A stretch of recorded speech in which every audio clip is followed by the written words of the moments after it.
Hello YouTube, my name is rhianaB and welcome back to another episode of my Survivor Ghost Island review. So we start off the episode with James being very relieved after tribal council, and he's kind of shown to me that he's not going to be, and granted I could be proven wrong, we're only in episode 3, but the fact being that he can be very defeated very easily. And that kind of bothers me a little bit. So I feel like James has a lot more to prove now that he's admitted that in after last episode.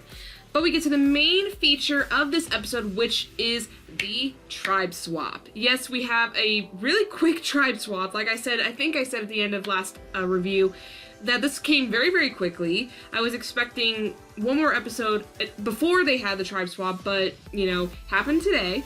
And Angela does have a little bit of a moment of feeling very emotional and very, like, I guess I really can only say emotional. She really did get emotional after when Jeff revealed that they were going to do the tribe swap. But moving on to our new tribes. The new Naviti is Dominic, Donathan, Chris, Libby, Laurel, James, Angela, Wendell, and Morgan. And then the new Malolo, which I believe I'm saying correctly now, is Desiree, Sebastian, Jenna, Steph, Brendan, Michael, Kellen, why am I messing up her name? Bradley, and Chelsea. So each tribe has both 5 old Naviti and 4 old Malolo, which definitely, if you look at it from an outside perspective, that looks like that Naviti's got all of this in the bag. But this is Survivor, and that's not always how it works. So we get to the Malolo camp, and right away the old Naviti were really acting like they hated the beach. They were complaining that it was cold and that the view wasn't nice, the shelter was for crap, and I don't know if you're that confident. I mean, you can be confident, but do you have to be so confident that you're gonna stay here long enough that you need to talk about oh, how the shelter's not good and it's cold and da-da-da-da-da? Because Brendan called Bradley out on him complaining all the time. And it's not just him, although he got more of the camera time to complain. It did happen with a lot of the other old Naviti as well. So at the new Naviti camp, we had Chris, who I knew from the minute that Dom and Chris were going to be on the same tribe after the tribe swap, that they were going to be button heads just like how they were at the old Naviti camp. It's straight off the bat rivalry between the two, who's going to be on top, and that brings Chris to work with old Malolo and also getting Angela on his side, because Angela seems to be the one he can really trust, because he never really trusted Morgan, and of course he doesn't trust Dom, and Wendell not so much either. So Chris does end up telling Angela about Dom's idol, and I think to an extent she believes Chris, but she also doesn't like the fact that Chris is pushing her to do all of these things without him giving her any feedback or having her a chance to talk and that sort of a thing. So I feel like my whole critique about this, and I should say that Chris also went and talked to Libby and James and talked to them about the idol situation. I feel like Chris is playing too hard and maybe a little bit too fast. They just formed new tribes, and I understand you want to get on people's good morals and try to get them onto your side, but there is a difference between, luring them in and just snatching them and being like, this is what we need to do. I think he needed to take his time, or he needed to have a different approach, because from the outside looking in, Chris seems like he's just going way, way, way, way too fast and playing way hard, which automatically gives him a target on his back, and he already had one because he was up against Dom. So on the other tribe, we also have the same issue with Malolo trying to figure out where they fit in with the new tribe, and automatically Steph and Jenna go out and start looking for an idol, and then of course they incorporated Brendan and Michael to look for the idol. But Michael is the one who ends up finding it, and he finds probably one of the most recognizable pieces of Survivor memorabilia that there ever is. They end up finding James' immunity idol, one of his immunity idols, all the way back in Survivor China, which I believe was season 15. That was a long time ago. And James is obviously one of the biggest fails in Survivor history when he went home with 2 idols in his pocket. So I think that's so cool that they brought back one of the few idols, hidden idols, that I actually recognize by the look of it. The other ones I really don't recognize right away, but I know that one because it's just a big giant square. So I thought that was cool that they brought that back, and it is going to act just as a regular hidden immunity idol, so there is that. And also, they've got to be very careful with it because this thing is huge. They can't just hide it in their pocket like they could with any other hidden immunity idol as of recent, so they've got to really play it smart because it's so freaking ginormous.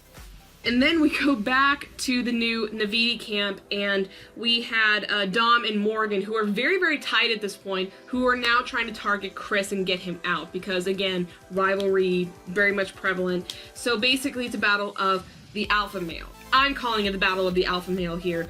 But basically, who's going to come on top? And Morgan tries to recruit Libby, and Libby and Morgan really have a strong bond. They both share religion.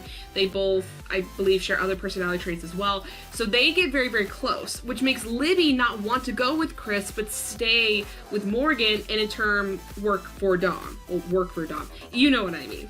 I did have also a question of, where the hell was Donathan and Laurel? Where were they at in all this? It seemed like everyone was talking to James and Libby, but no one was talking to Donathan or Laurel, which I thought was very bizarre. They probably did, we just didn't see it in the episode because there's tons of footage of somewhere. But I did question, where were they? Because they're just as important for the old Malolo to stay together. So we get to the immunity challenge, and Malolo wins their first immunity challenge this entire game after back-to-back losses in the first and second episode. So that was good. And now they've added a little twist to Ghost Island. The twist for Ghost Island now is that if the winning tribe does not come up with a unified decision of who to send to Ghost Island, that the losing tribe will draw rocks. And I think that's actually a really cool twist because usually they just go with majority rule. But I think in this situation, since they just formed new tribes, that's a really big deal because it kind of shows the divide between the tribes. So Malolo could not come up with a unified decision of who to send to Ghost Island. Almost said exile there for a second. And they end up drawing rocks, and Chris, by the skin of his teeth, ends up going to Ghost Island. Which was very lucky because I think he would have gone home if he had stayed in the group. Well, maybe not. I mean, anything can happen. I feel like Chris could have maybe come up with something, but more than likely he probably would have gone home had he not gone to Ghost Island. So while on Ghost Island, Chris opens the urn, or smashes the urn, and like Donathan, he doesn't get a chance to play a game of chance. I feel like I'm a little confused as to why. I would figure like they went with they would go first person, gets to play the game of chance, the second person doesn't, the third person does, fourth person doesn't, so on, so on. I feel it odd that they've done it twice now where there's no game of chance, so I really want to see more of the game of chance, which I pray to God we will in next episode, because that's what Ghost Island is all about, to get a chance to get some sort of idol or advantage or whatever. And Chris does get a little emotional. I feel like there's been a lot of stress going through his head, and obviously the separation anxiety from being away from home, being away from your loved ones, that's really heavy on your psyche. So he does have a little bit of a moment, but he kind of recollects himself, and I think when he gets back into the game, he'll come back even stronger. But on the chopping block for rhianaB, we've got Dom, Libby, Angela. So Angela decides to not work with Chris because she's felt like she's being pushed into the alliance. So she ends up wanting to work with her old tribe mates and figure something out there. And she ends up trying to talk to Wendell about her loyalty to her original tribe mates, but Wendell's not buying it because he knows that she is semi-close now still to Chris. So he ends up wanting to get Angela out, and he talks to Morgan, and Dom seems to be on the side as well. So it seems like it's a no-brainer that it is going to be Angela. But Dom decides to take matters into his own hands, and he decides to show, and I'm hoping I have this correct, he ends up showing Libby, Laurel, and James, and I believe they showed Donathan, or maybe they told Donathan about this. He shows them the real idol, but tells them that it's fake.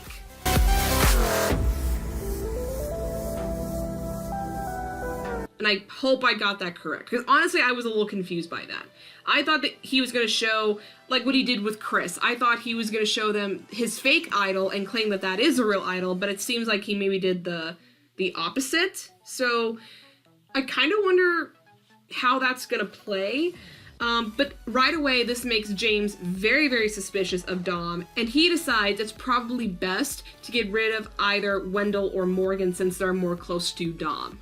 And I feel like the other two, which being Laurel and Donathan, they were okay with it. But obviously, Libby does not want to target Morgan because they do have that close bond. So if they decided to go that route, I would figure that she would go toward a Wendell vote rather than a Morgan vote. So in the beginning, Libby decides to try to target Angela and still try to get Angela out. And with all of this confusion, we go to Tribal, and from the get-go, Morgan says, it's 4-on-4 without Chris here. It's 4-on-4. We all, the four seem tight in their little groups, and then slowly but surely, it kind of divulges that not everyone thinks that that's the case, and it isn't the case. Dom makes a couple points. I believe Angela probably spilled a little too much right away talking about Chris and stuff like that. I think in her attempt to make herself look better or make people feel like that she is on her old teammate's side. I don't think it worked though. I felt like she just kind of just spewed out too much information. And then Morgan at one point praises Libby, which definitely shows to everyone else, oh, hey, there's a connection here.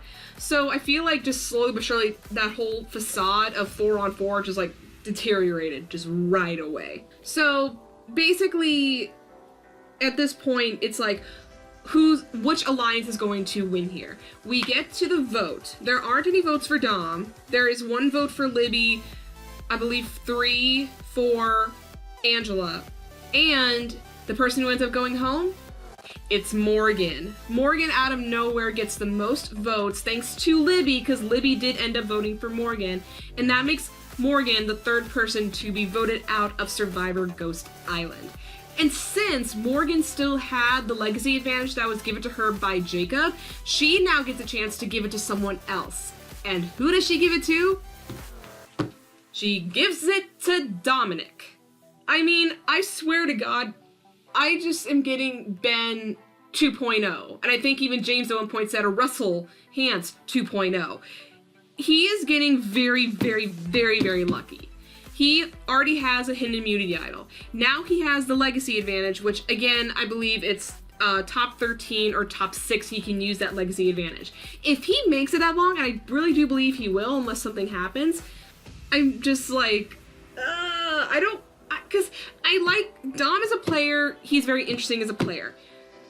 But again, like Ben, I'm not the one who's really rooting for him. And it's hard to explain that, but I want to see someone else win other than Dom. Although Dom at this point has played a pretty good game, he's just not the person I'm rooting for right now. So for previews for next week,